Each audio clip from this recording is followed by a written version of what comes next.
Good evening and welcome to another edition of Cyclone InCYders alongside Matt Van Winkle. And no, we didn't call each other before this episode, just both decided to wear dark colors after Iowa State fell to Oklahoma State this evening down in Stillwater, 69-67. And Matt, tonight really was a game that is not going to really improve your resume. It's going to look good beating a team on the road, but tonight really might have hurt their chances of making the NCAA tournament. I don't know if it particularly hurts their chances at getting in. It definitely doesn't help them at all. Really not a great performance on the road. Iowa State really struggled from the floor tonight, only shooting 38% from the field today, 8 of 21 from three-point range. In a game that we saw Iowa State hit 15 against Oklahoma, 8 three-pointers is not going to get it done for a team that relies from shots beyond the arc, Aaron. And Royce White, once again, he was looking maybe for a little bit more offense. Oklahoma State didn't double him like Oklahoma did, and really he had a chance to score some points, but also was really good at dishing the ball out. Going into the second half, looked like he might have a second triple-double this season with 7 points, 6 boards, and 5 assists at halftime. But if you look at his stats on the season right there, just missed it. But he's averaging 13.5 points per game, playing about 30 minutes, which is quite a bit for a big man. And like we saw in the Oklahoma game, where he only had 1 field goal and only 3 points. But he's really the guy that makes this basketball team go. Oh, he absolutely is the X factor of this team. Tonight he had 15 points, 12 rebounds, 7 assists. You talk about this guy can do everything. I mean, in a game where he only scores 2 points and attempts 1 shot from the field against Oklahoma, that's a game they won on the road. That's unbelievable for a guy that can go in and do that. That just shows you how skilled the other players on the team are. And having Royce on the floor, being that floor director, how well that team plays when he's on the court. I mean, he's playing close to 40 minutes a game. That guy, it just seems like he's out there all the time. And he's done, the thing I've been impressed most about Royce White is his ability lately to not get into foul trouble. This team relies on him to be on the court at all times, and when he's not out there, that you can sense that they're struggling. And going back to the game tonight, Iowa State jumped out early, 9-1, and you really kind of saw like they didn't really take the Cowboys for granted, but they almost thought, okay, we're going to come in here, we're going to blow them away, and you're not going to do that on the road in the Big 12. And they got a little lackadaisical and really weren't really moving on offense and really selfish on the defensive end. And allowed Oklahoma State to get back in it. Oklahoma State then climbed up 7, but Iowa State showed a lot of poise, was able to pull back into the game. And Chris Allen really kind of stepped up when Royce White did get in a little bit of foul trouble, picked up his 4th foul about midway through the second half. And Chris Allen, another senior on this basketball team, rose up, knocked down a couple big three-pointers, pulled Iowa State back 67-65. Wasn't quite able to get him over the hump as he got the ball going for their last second with about 4 seconds left as Markel Brown knocked down a shot for Oklahoma State. Drove it hard in the lane with his left hand. Didn't quite get it up on the rim. Got it swatted away by Oklahoma State, and that was the game right there, and Oklahoma State picked up the victory. What does Iowa State have to do now moving forward to not get down on themselves from this loss to the... Well, it's nice because this team's back at home on Saturday to face Texas A&M, and I think that's a very important game for this team. Get back at home. I think you look at this Oklahoma State loss, and you can kind of compare it to how they played down at Texas. The game they lost 77-71. They really didn't have a lot of energy in that game. And that's the thing Iowa State lacked tonight, I think, against Oklahoma State. You really never sensed the true energy. We saw them come right out of the gates and score, got out to a big, nice run there. But then in the second half, especially, I look at a key time of possession where I think it was a 5-minute stretch where Iowa State was being outscored 11-1. That really was what came down to this game and why Iowa State lost it because, it comes down to a couple free throws at the end. Royce White misses a few, then he makes a few. And Iowa State gets beat at the other end and can't convert on a Chris Allen layup. So, I really look forward to this team coming back on Saturday, and it's going to be a big game against Texas A&M. And you mentioned that 5-minute stretch, which really took Iowa State out of itself. But a guy that did give a lot of effort tonight, and you're used to seeing this coming from off the bench, is Tyrus McGee. He's going to be the first on the floor, diving after the 50-50 balls, as we like to call them. And he really let his emotions get the best of him tonight. Really, I don't think he meant to. He made a nice play on the defensive end, stole it, went down, made a layup, split 2 defenders, and the ref called a foul, and he kind of did one of those spikes, like, count it. Throwing the hammer down. Throwing the hammer down, celebrating to himself and his teammates, and the ref kind of saw it as taunting. I personally didn't see it that way, but earlier in the game, you saw the refs call one in Oklahoma State, so let's just let the kids play, let them show their emotions out there. Like, you got to remember, these are 20 to 22-year-old kids, so they're just out there, and they want to show emotion because basketball is a very emotional game. But like you said, Iowa State really, besides Tyrus McGee and at times Chris Allen, Royce White, didn't really show that emotion they needed to. And they're going to have to bring that to the game on Saturday when they play Texas A&M, because Texas A&M has a very explosive junior in Elston Turner. Well, you look at Iowa State's previous game against Texas A&M. They go down to College Station and just really handled Texas A&M. It was a big game for that team to go on the road and get that big win. But talking to these guys that on Monday at the press conference, and these guys know their roles right now. I mean, it's clear that this is a completely different team than what we saw at the first half of the season during non-conference. And I mean, you talk about Tyrus McGee, a guy that we really didn't see a whole lot of during non-conference play, offensively and defensively, but he's a guy that's really stepped in there, as you said, off the bench and just really producing. And as we look forward to this Texas A&M game, we look at Elston Turner, just a guy that's shooting the heck out of the ball, shooting almost 15 points per game, playing 32 minutes, shooting 83% from the free throw stripe, from the charity stripe. So just a guy that you got to really defend. He's a guy that reminds me a lot of a Markel Brown that Iowa State just got done playing against Oklahoma State. A kid that can shoot the ball from the outside, maybe not the best part of his game, but he's going to beat you off the dribble and he's going to take it to the rack hard. And he's expecting to get fouled. He's expecting contact, and he's one of those kids that's going to go to the line and knock down the tough free throws when you have to have them. And Iowa State's going to have their hands full with Elston Turner. He's probably one of the premier players in the Big 12. I expect him at the end of the year to be on the Big 12's second team. So he's averaging 14.5 points per game, shooting 41% from the field.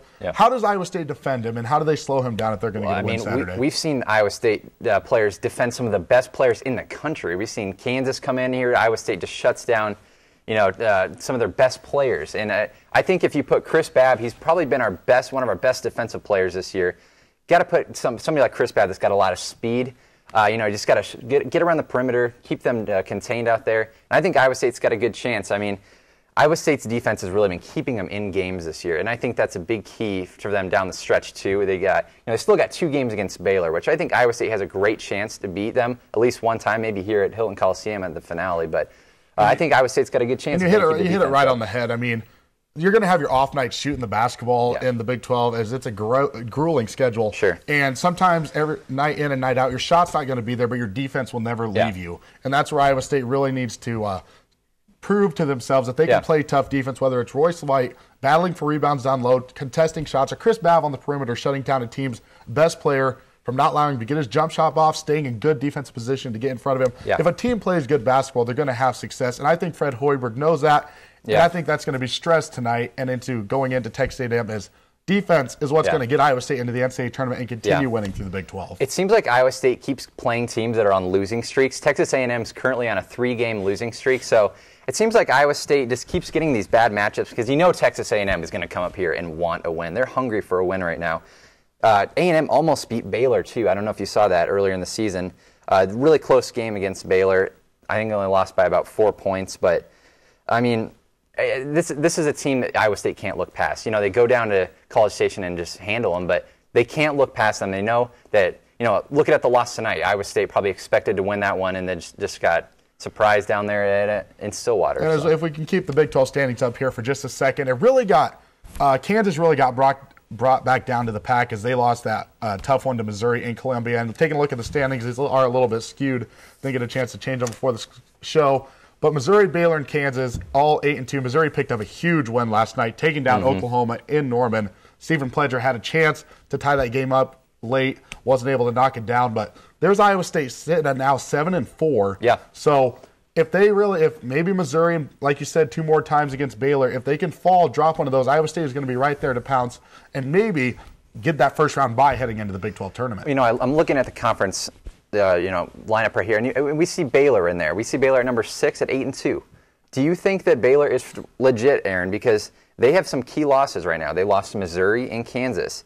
And, I mean, the last 3 games, they've only won by a combined 12 points. I mean, they're not blowing people out of the water right now. I think Iowa State really has a good shot to beat them, as I said, down the stretch here. Still have to play them twice coming up. Do you think Baylor is a legit team? Baylor's one of those teams I don't think they're really used to the exposure. Sure, they had a great run last year in the NCAA tournament, but I think Scott Drew, that's the coach right down at Baylor, right? I think he's still kind of learning how to manage the situation of success.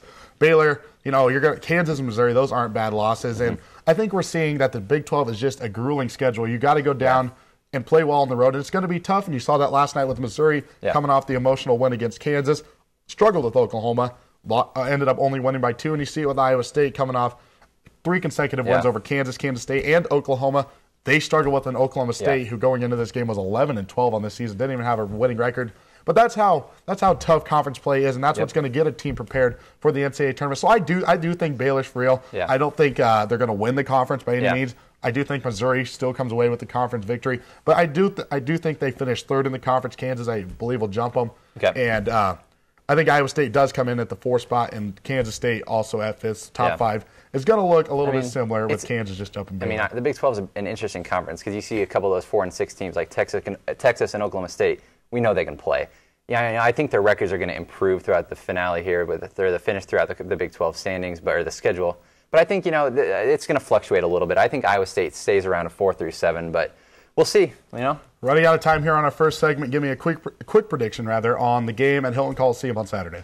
I mean, I think it's a game Iowa State should win. I think if they don't turn the ball over, they did a good job of that tonight. Really didn't have a lot of turnovers tonight. I think if they can control the turnovers and play good defense against A&M, I think they got a good shot. So I think they do pull it out. Definitely, it's one of those games where it's not going to help your resume a lot, but it definitely hurt your resume. And if Iowa State wants a chance at the NCAA tournament and a decent seeding in the Big 12, they're going to have this one against Texas A&M, excuse me. I think they get it done. I think Iowa State gets refocused. The crowd at Hilton's going to be a welcome sign for Fred Hoiberg. I think they missed that tonight down in Stillwater. Two road games previous to Saturday's game. So we'll find out the game on Saturday. But coming up after the break, the Iowa State women really got their season kind of back on track. And then the latest bracketology for the women's side, Iowa State's in the tournament now as a number 9 seed. Bill Fenley's really done a great job with those girls. We'll discuss that as well as their coming up games against Missouri tomorrow night and as well as Texas Tech on Saturday. Don't go anywhere. You're watching Cyclone InCYders.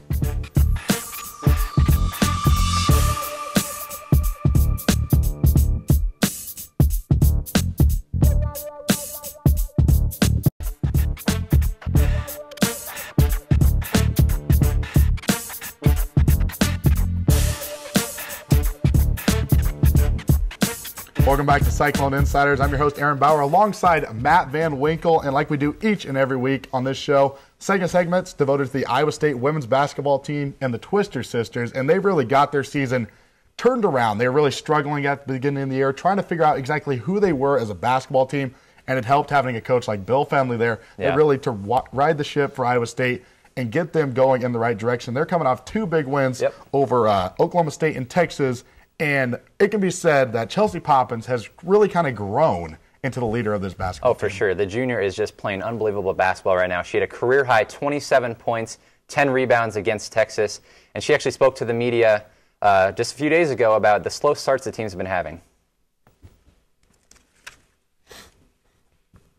I think first half we just start out slow, just because we're I think some people are nervous and we're all just getting our bodies warmed up and stuff. So when the second half comes, we come together, we talk to each other what we need to improve on, and it just fuels us to fix what we haven't been doing in the first half.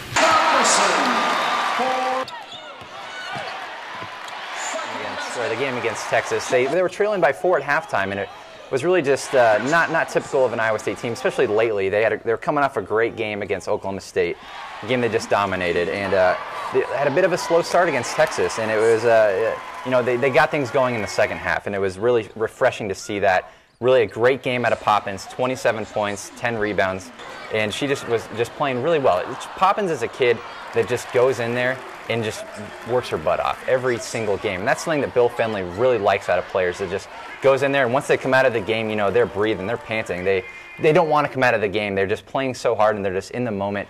Poppins has been that player, and she's really improved since her freshman season. Definitely. She is one of those girls that's going to give you 110% each time she touches the ball, and she's going to play well on the defensive side of the ball. And Iowa State, like we said before the break, into the brackets now, really kind of working their way up the Big 12 standings. And like it is on the men's side, you got to pick up road victories, and they got a great chance to do that against a struggling Missouri team tomorrow night as they go down and battle Missouri down in Columbia. And we take a look at the stats right here. Really kind of similar on the stat sheet, however, both teams averaging in the mid-60s, field goal percentage right around 40 for both teams, 30s in three-point percentage and free throws. So the stats really aren't similar. The only thing that's really different about these teams is Iowa State in the Big 12, 4-6, Missouri 0-10, really struggling this year. But then again, it's a road game. Iowa State cannot look past Missouri. Oh, absolutely not. I mean, it's kind of interesting because Missouri actually started the season 10-1.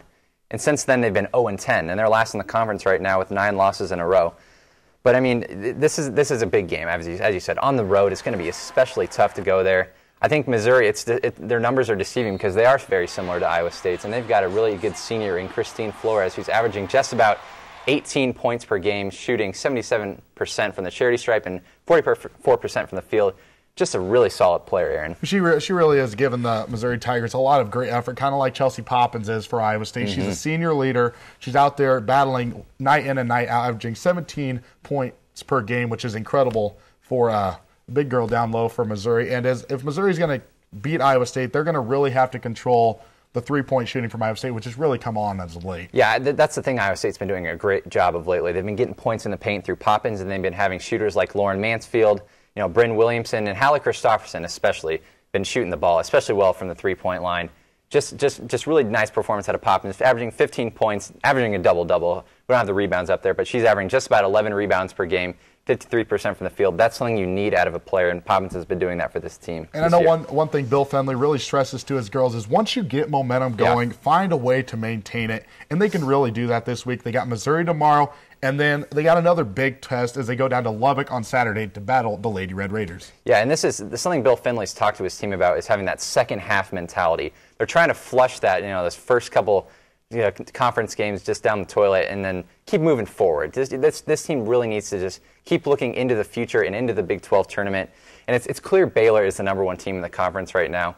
And we talk about the play of Chelsea Poppins, but to me, Aaron, I think that Chelsea Poppins really deserves a lot of credit in this league. She's going up against some of the best talent in the country right now. And I think if it wasn't for Brittany Griner, that Chelsea Poppins could have a potential Big 12 Player of the Year. And then you got to throw Chastity Fussell down at Texas. Sure. She's a great guard for the Longhorns, but I would agree with you. Brittany Griner and the Baylor Lady Bears are really just running away with this, undefeated still, atop the standings in the NCAA. If we can skip ahead a couple graphics here, Kenzie, to pull up the women's Big 12 standings.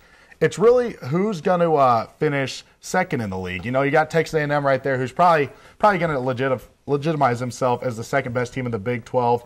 But then as you see, 3rd through 8th even with Oklahoma State right there, Iowa State can possibly, if they really get their games together, jump all the way up and possibly be the 3rd or maybe even the 4th seed in the Big 12 tournament. And that's why we're even talking about them now making the tournament. And that's something we couldn't say a while back, that Iowa State was 0-5 to start the Big 12 schedule. And we were thinking, oh man, I don't know what's going on with this team. But we knew they'd get things turned around. We knew Bill Fenley would implement something new. He started changing things up a little bit, different lineups here and there. But I think you're right, Aaron. I think Iowa State really has a great shot to move up to maybe even the 4th spot in the rankings here. Kansas State, they're a good team as well, but I see them maybe slipping down a little bit. Iowa State's got a great chance. 6 through 8 that you see have a 4-6 record. So Iowa State just needs to keep, as you said, keep winning on the road. Good shot to do that against Missouri coming up tomorrow night. And as well, going on Saturday, playing the Lady Raiders down at Texas Tech. Running out of time once again in our second segment. We've got one more segment to go here on Cyclone InCYders. Tomorrow night, Iowa State versus Missouri. Who you got? I think I got Iowa State in this one. Just looking at Missouri's record, it might be a little deceiving. They're a good team, but I think Iowa State pulls this one off. I'll agree with you. I think Bill Fenley has the girls ready. A struggling Missouri team. They're going to be back home, but I think Iowa State's got a little bit of momentum going in a big game, and Bill Fenley's going to let the girls know that this is a must-win if they want to play in the postseason.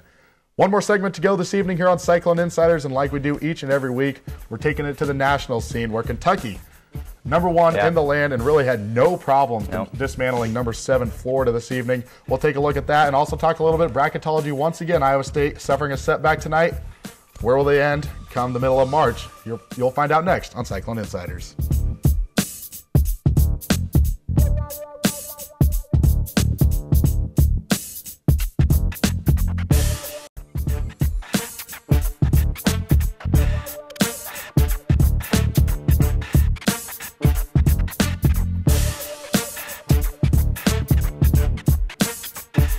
Welcome back to Cyclone InCYders. I'm Aaron Bauer alongside Matt Van Winkle, and we're in our third and final segment of this evening. And if we can pull up the AP Top 10 right now, they really kind of shook up. Iowa State receiving 2 votes. They were at 27th before the loss tonight. Kentucky, probably really their biggest true test in the SEC tonight, and they dismantled Florida. They were up double digits last time I stopped watching that one. Syracuse comes in at #2. Ohio State, a big one against Purdue this evening. And then then you got your Big 12 teams separated by UNC right there at #5. And, if you've seen anything about college basketball, they're saying this week's rivalry week. Yeah. And there's probably a big one, probably one of the biggest rivalries in probably all of college sports, and that's Duke taking on UNC. Duke really kind of embarrassed inside Cameron Indoor by a Miami Hurricanes team, and they got to travel to play North Carolina. Yeah, it's going to be a great game. It always is, North Carolina is obviously, you said, a tough place to play. North Carolina's had a couple tough losses this season. We saw Florida State, UNC go down there and lose a tough one. And, this is a UNC team that's had a few setbacks. Some lose to UNLV early on in the season. So this is a big game for them. They want to win that game against Duke. They always want to win, at least pull off a split against Duke in the conference there. But the ACC, as we said, is a tough conference. We've talked about this in previous weeks, is how tough, each conference is. We talk about the Big East, the ACC, the Big 12. I think those are probably your three power conferences right there. But, this is a big game coming up for Duke and UNC. It's going to be a great game. And a stat I saw was, coming off a loss, Duke is 22-0 in like the past 10, 12 seasons. I think that's what it said. But normally after they lose, they don't go and travel to battle Roy Williams in North Carolina. So it's going to really be a growing test for Duke and Mike Krzyzewski. How's he going to get his kids ready? They really came out flat, really had no answer for Miami down low, and the Hurricanes could do whatever they want. But like you said, this year has really been one of the different ones where you expect your Dukes, North Carolinas to be dominant.